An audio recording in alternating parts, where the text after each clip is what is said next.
They should be set up any minute here.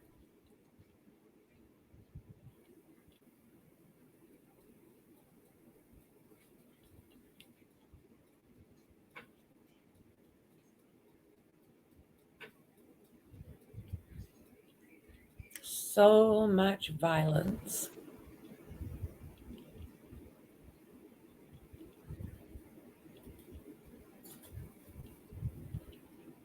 See if I can move it up a bit.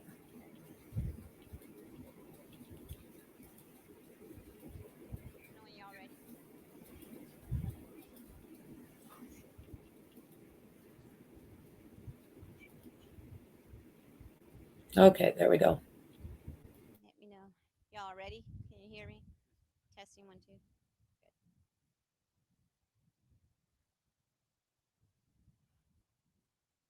All right. Well, I'm Deputy Chief Maria Ituria.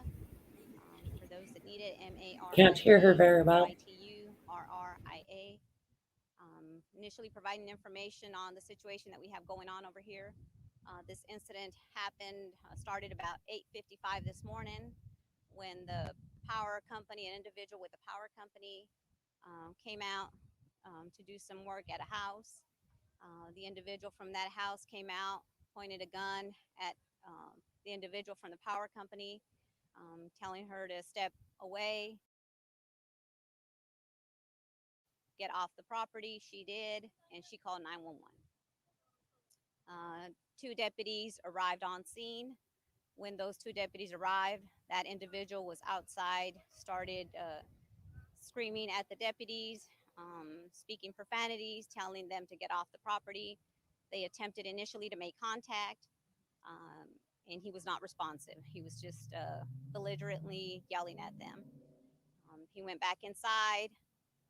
They attempted again to try to make contact with him. He came out of the house and began firing. He shot multiple times at those deputies. They decided to hold their position and call for additional units. As you can see, additional units did arrive, as well as our negotiators. They attempted to negotiate. We created a crime scene over here to try to secure it. Got any individuals that we thought might be in harm's way away from here, and they attempted negotiations. Those negotiations went on by PA and phone for roughly an hour, and he was non-responsive. Following that, we got additional units out here for them to safely be able to approach. This entire time, he has been coming out and displaying his weapon and going back in. When we got units out here, our special response team came out here so that they can approach the situation. They did attempt safely to do it, and they tried to negotiate through their PA system as well, which was obviously did not work. That individual then came out, pointed the gun at the deputies, and went back inside. Big mistake. Big mistake. I don't even know what happened in this case.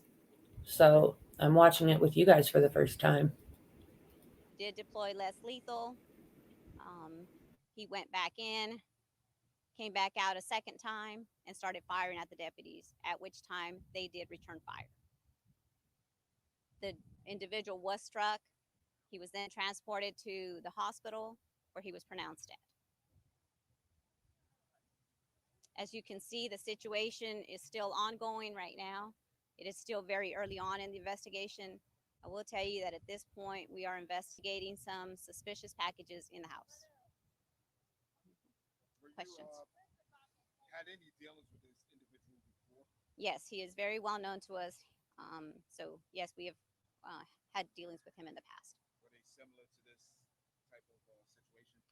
They have been aggravated in nature, yes.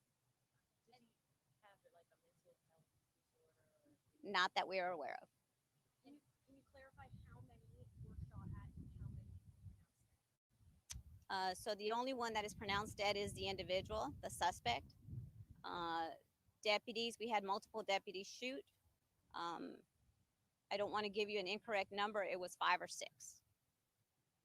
And this individual, was he associated with a power company? The individual in the home? Yes. No.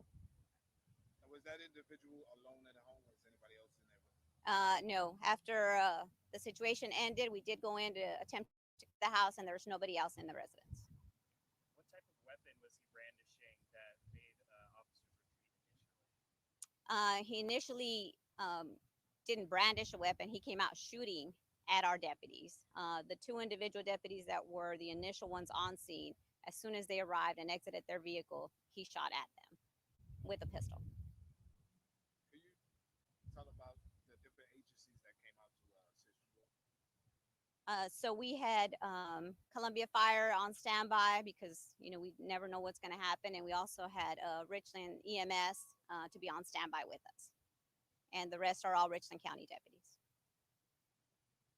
Any approximate age of the suspect, anything like that? We're not going to release any of that information at this point. I will tell you it is very early on in the investigation, and we will release more information as well as identify the deputies that were involved in the shooting. We're just not going to do it right now. We need to make sure that his family is notified before we release any of his information. And can you describe the home that this individual was in? Was it an apartment or a mobile home or a house? And were there other people in danger? So there was not initially other people in danger because as soon as the situation began, we made sure to evacuate the area of those that would be there. As you can see, there's also individuals from businesses because it's right across from a business. So we evacuated the businesses as well. And it is a single residential home. Can you talk about the traffic? When is the road to Knoxville going to be clear? So we're working on that right now. As soon as, again, we can determine what's in the residence and how far we. So we do know that he is now deceased, and the investigation into what happened is now ongoing. So I'm looking forward to finding out what the hell this guy was thinking. But we'll continue to listen and see what else we can learn. We need to keep the location evacuated. We'll be sure to open up the traffic. All right. Thank you very much.